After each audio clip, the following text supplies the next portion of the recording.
ఈ పైనున్నవి ఏమి నీ దగ్గరికి రావు.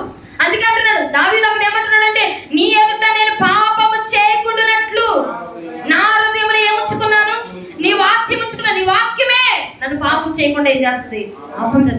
నీ వాక్యమే చెడు హృదయం నాలోనికి ఏం చేయనివ్వదు, రానివ్వదు. నీ వాక్యమే అక్కడ దుష్ట హృదయం నాలోనికి, విశ్వాసం లేని దుష్ట హృదయం నాలోనికి రానివ్వదు. నీ వాక్యమే అవివేక హృదయం నాకు కలగనివ్వదు. నీ వాక్యమే కఠినమైన హృదయం. నిజంగా దేవుని వాక్యం నీలో ఉంటే నీ హృదయాన్ని అసలు కఠినపరచుకోలేవు. ఆ వాక్యం నేను గద్దించేసి ఆ హృదయాన్ని ఏం చేస్తుందంటే కలగొట్టేస్తా ఉంటాను.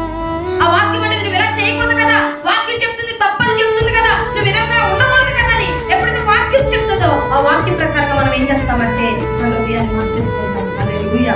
కఠినపరుచుకుందాం అనుకున్నా సరే ఆ వాక్యం మనల్ని ఏం చేస్తుందంటే కఠినపరచనివ్వదు. హల్లెలూయా, హల్లెలూయా. మనం ఎలా ఏ హృదయం ఉండాలంటే మనలోని ఏ హృదయం ఉండాలంట, మన హృదయంలో ఏముండాలి, హల్లెలూయా, హల్లెలూయా.